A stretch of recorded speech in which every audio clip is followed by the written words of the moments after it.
to our next subject, which is English. Okay, so before that, what have we learned yesterday? Mauricio. Very good. Ano pa? What else, Ella? Okay.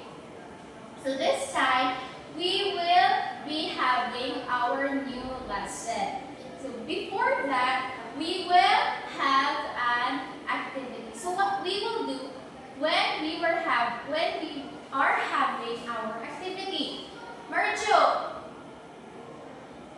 how about Ella? And Regine? Okay, very good. So what we will do with these rules, we will follow. So this time we will going to have an activity. So let us read the directions of the activity.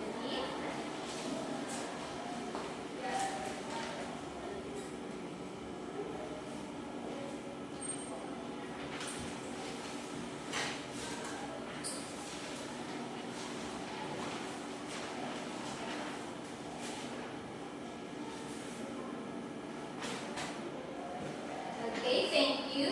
So is there any question regarding our activity? Okay, so if there is none, I will give you a piece of paper that contains different pictures.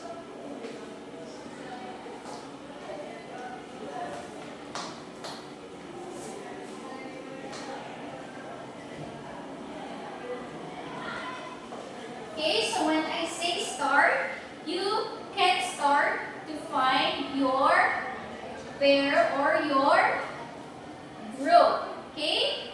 1, 2, 3, start! Hindi na magtikulanay.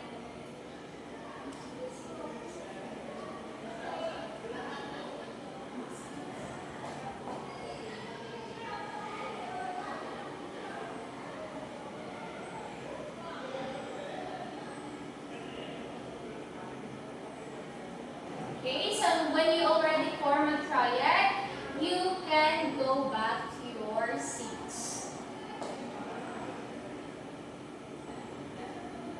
Okay, ano gani dayon? Moon pagkatapos ang pag-form ng triad. Okay, you can now create a sentence comparing those objects on the picture.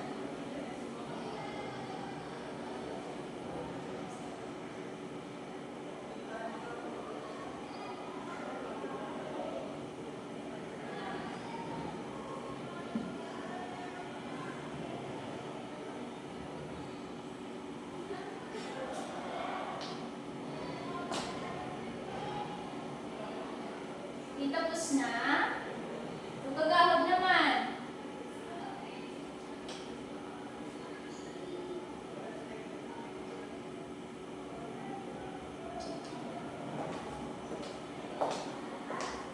Cooperate with your group. Or your triad. Prepare it with your triad. Hindi lang ang isa ang mag-present sentence, ha? Di ba tatlo ka mo? Dapat kada isa sa inyo ma-create sa sentence. Dapat ang inyong i-present da karon tatlo ka sentence na gitunan nyo.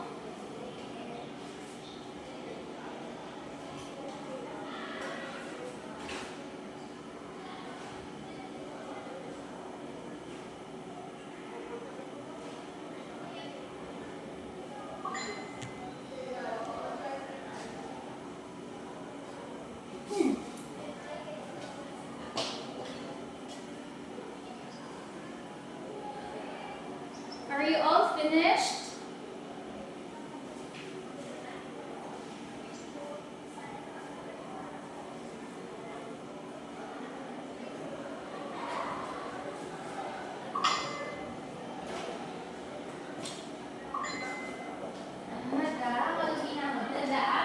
Minimize your voice, everyone. Kay may gaobraman ng classmate nyo. Ito gali ang punatang ba ginambal nyo? Okay, hindi ka maghapon kung magpuprasa sa activity. So, ginambal na.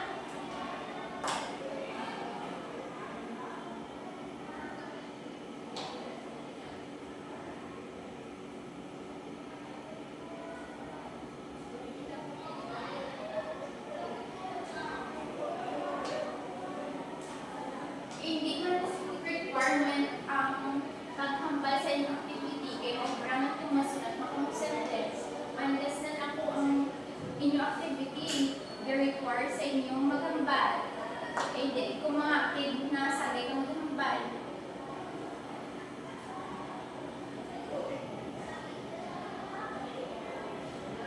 Okay? Tapos na tanan, hands up ang nakatapos. Okay, very good.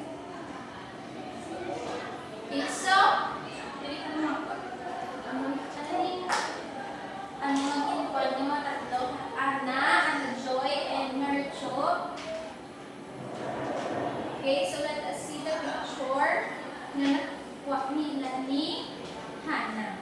Okay, so Hannah, what words did you use to compare these pictures? Okay, so how did you change the adjectives to show the comparison? Paano mo sa change ang adjective ay ang pag-describe mo siya, ano mo natin change para makita ang pag-compare sila ng tatlo. Okay, so what did you notice about the adjective?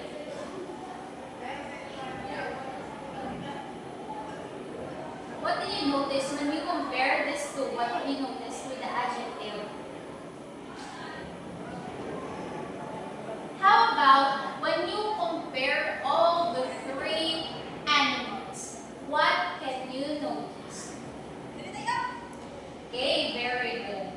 So, in connection with our activity, what do you think will be our topic for today? I see, ano nagagay si Pia kang si Juan gusto mag-answer. So, what are the pictures that you formed a sentence? Okay, these three fruits. Okay, so what have you noticed with the endings when you are comparing two things? Natawag sa inyo nga sentence, Beth?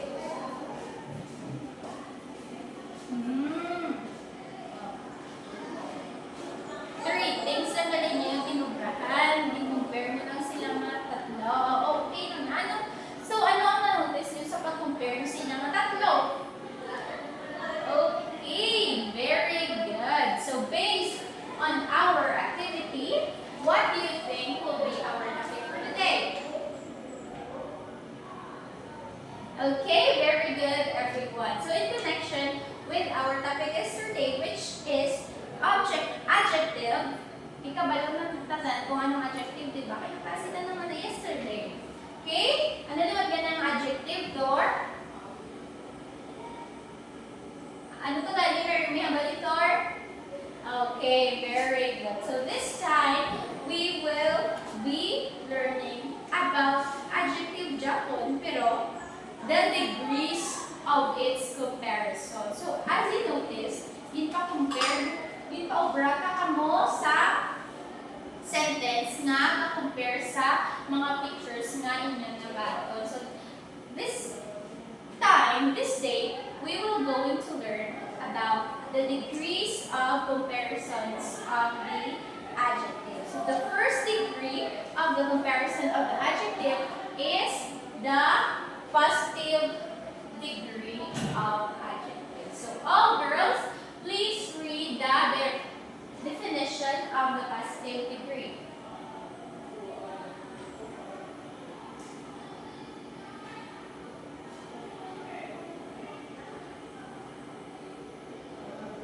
Okay, thank you, girls.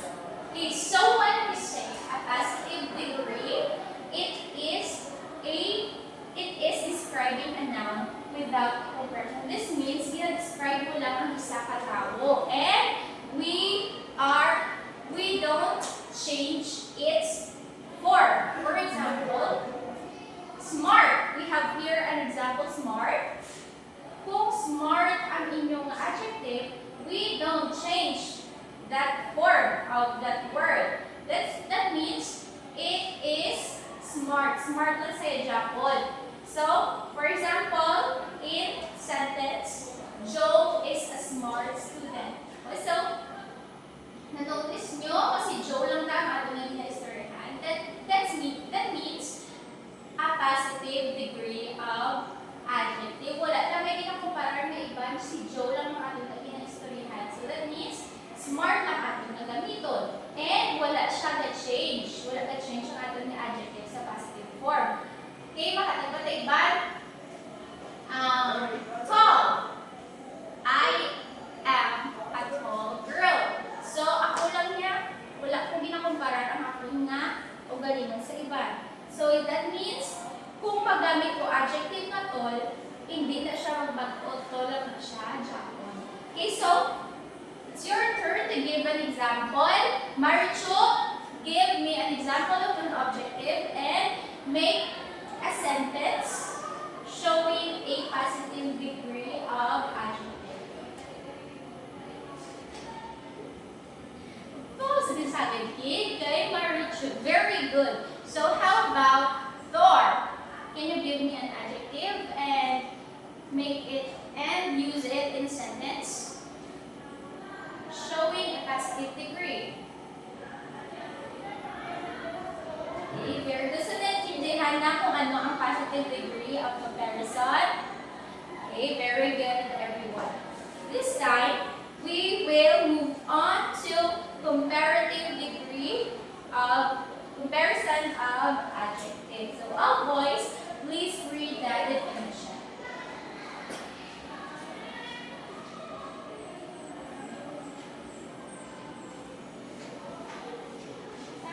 Okay, thank you, boys. So ano naman nga ang comparative degree ko, no?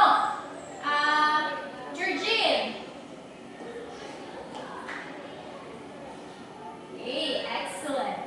So, ang comparative degree naman, we are comparing two things. Kung ang positive degree, may ginakumpara, kita lang bigya or ang iba na isa lang din ang atong ginagamitan sa atong isang objective.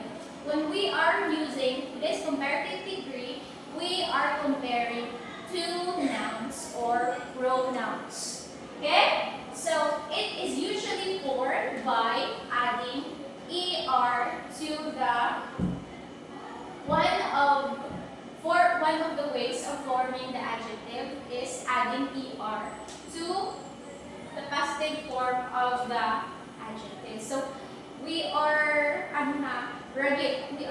learning about regular adjectives. Okay. So for example, smarter.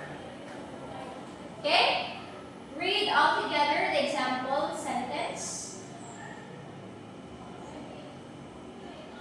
Okay, thank you everyone. So as you can see, we are comparing Ned to Joe. So we are comparing two nouns. And as you can see, ang smart kagina, magigamit ka na smarter na because we add ER to the last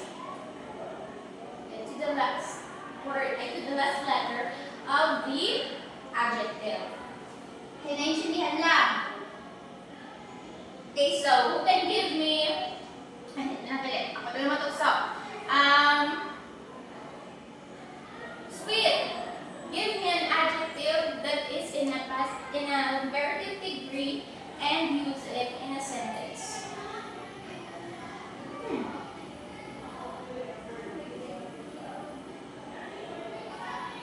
Okay, very good. How about Rapunzel?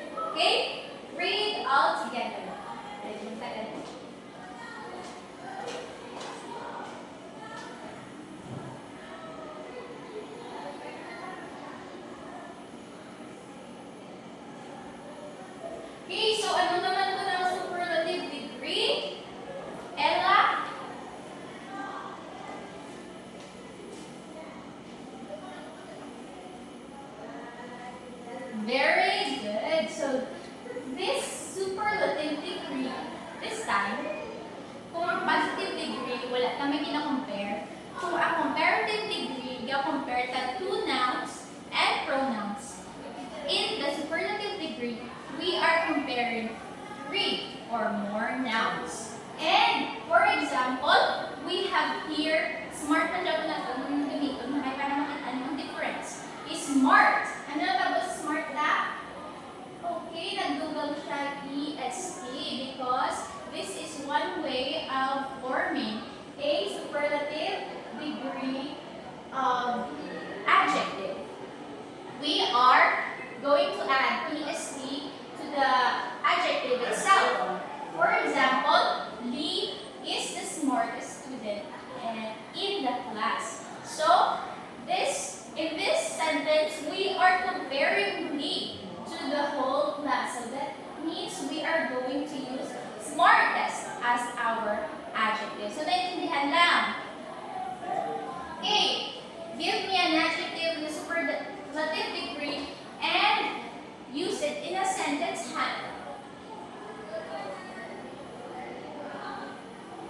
Sakto ang pag-ubra sa sentence ni Hannah. So, okay, Hannah, you can try again.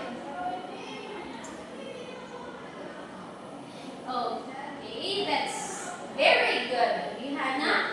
And, dili naman ta sa row 1.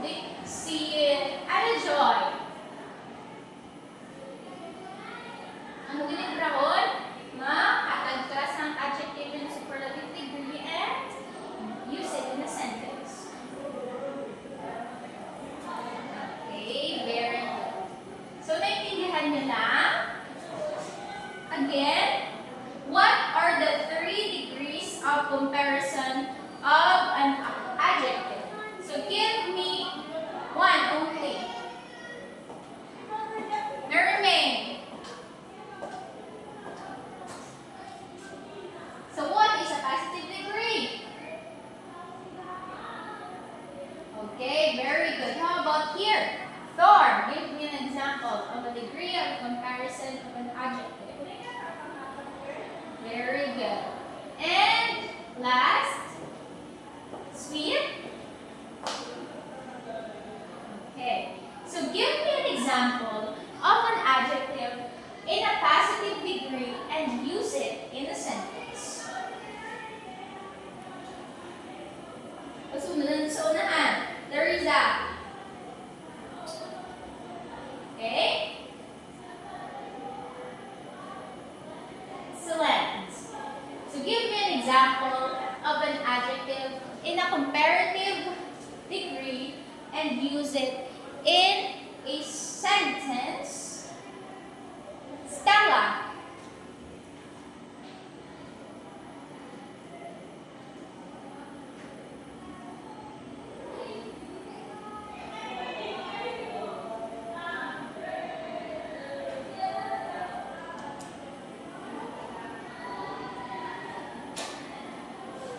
Okay, thank you, Stella. How about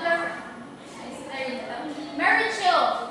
Give me an example of an adjective in a superlative degree and use it in a sentence.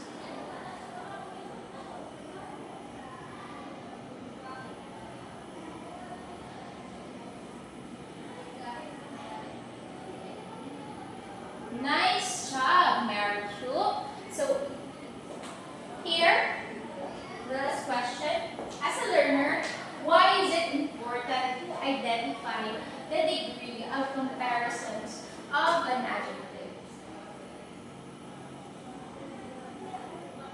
I-hands up na lang kung sino ang makasabat o kung sino ang gusto makasabat. Hindi ko magpatansang mamam, dapat makita ko mag-hands up. Kaya ba?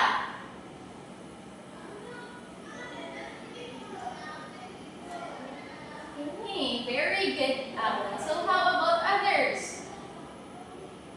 For me, kung naman ito paano kasi alam na hindi for me ka-answer sa atin.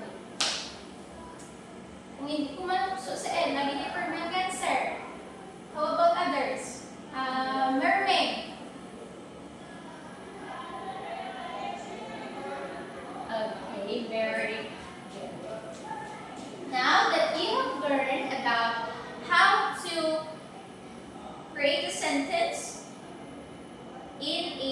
passive, comparative, and superlative degree of comparison, we are going to have another activity.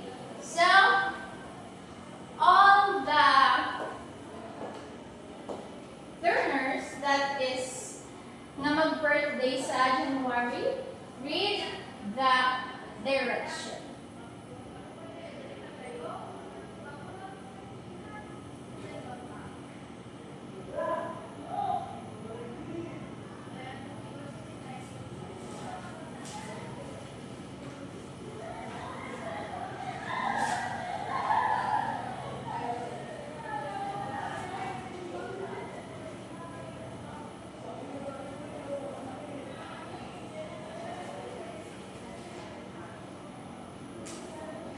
Okay, thank you.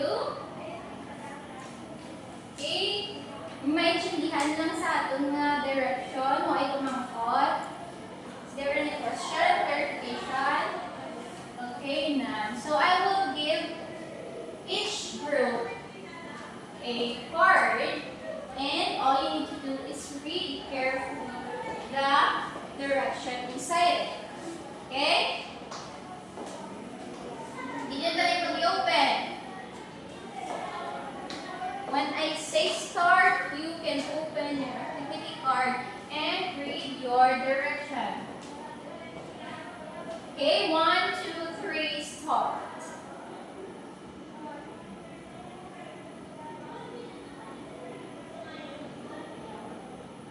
Okay, group 1, ano yung brahon? Please read your direction.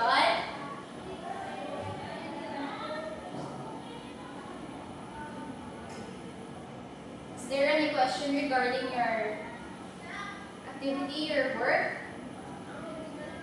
Okay. How about group 2? Read the direction of your activity.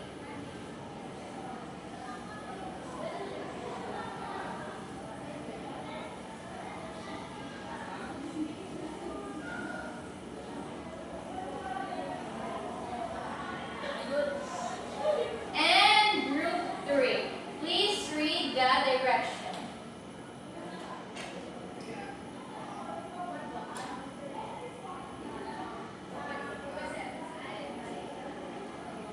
Okay, thank you, group 3. You can now start your activity. I will give you only 5 minutes to finish your activity, then you will present it here in front. Is that clear? Okay, you may now start.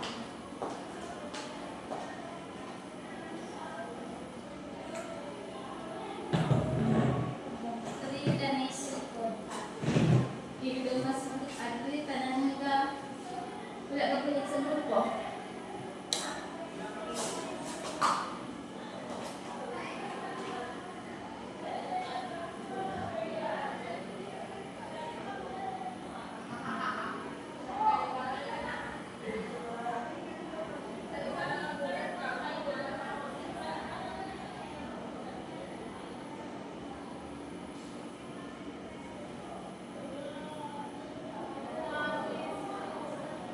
Five minutes lang na ha, hindi na pagamitan sa pag-explain sa tag.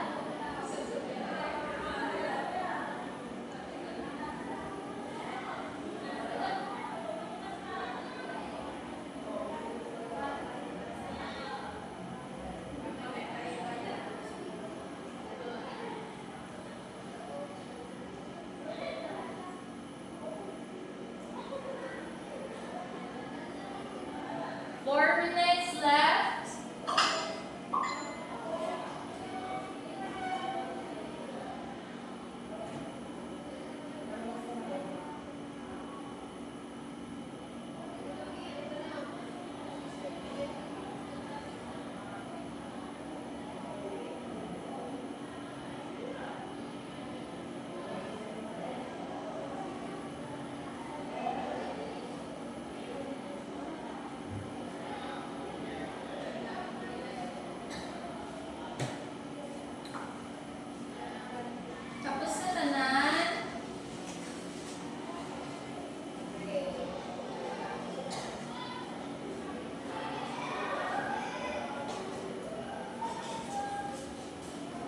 Iki daw lagi na, huwag naman. We will present your work. Ay, sorry.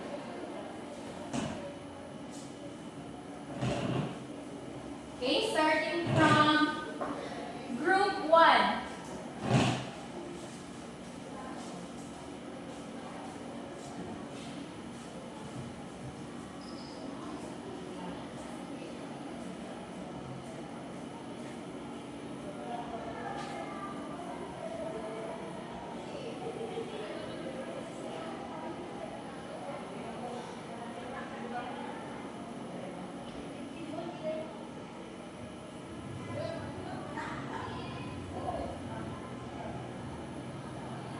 Okay, good job, group 1. You can now take your seats. Let's clap our hands for group 1. And how about group 2? You can now present your work.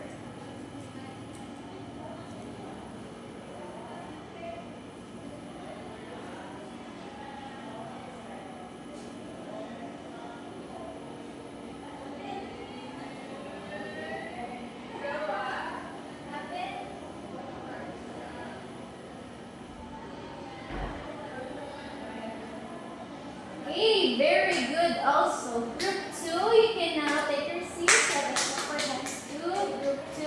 And lastly, please proceed group 3.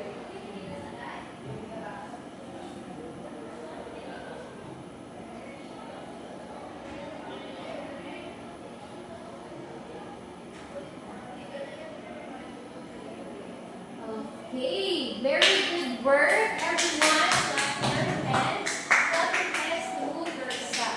So this time, okay, arrange your chairs. Sit up properly, hands on your desk.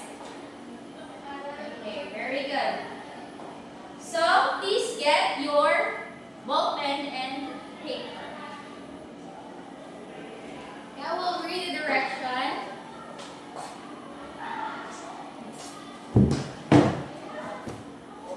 Identify the correct form of the adjective to complete this sentence.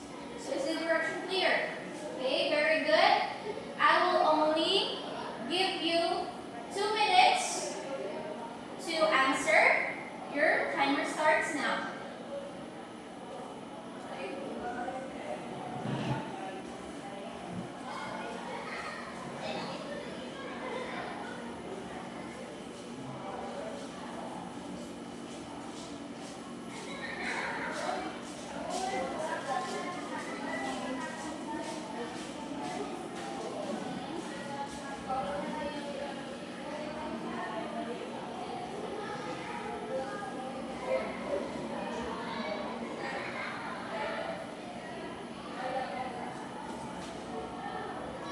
One minute left.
paper. Okay, number 1. Pasunod lang. Ready? Teresa, number 1, read and answer. Very good. Number 2, Hannah. How about Ella?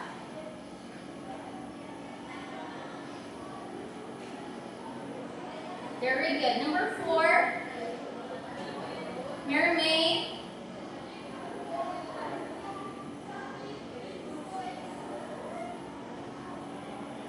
Okay, so if the answer of your classmate is kind, check that. And lastly, last number 5, Thor. Okay, again, if your answer is taller, check the answer of your classmates. Okay, so who got perfect score? 5, 4, 3, 2, and 1. So, the count of 10, dapat tayo natin sa unahan ng mga papel. 1, 2, 3, 4, 5, 6, 7, 8, 9, and 10. Okay, so get your assignment notebook and copy your assignment for tomorrow.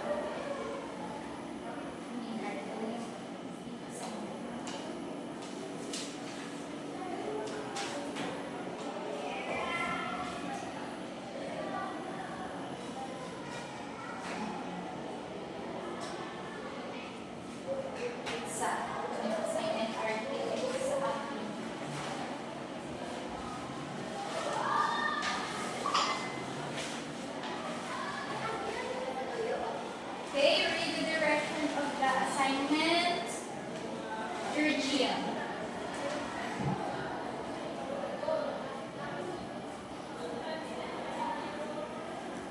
Is there any question regarding the assignment? So I will only give you 1 minute to copy your assignment.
Time's up.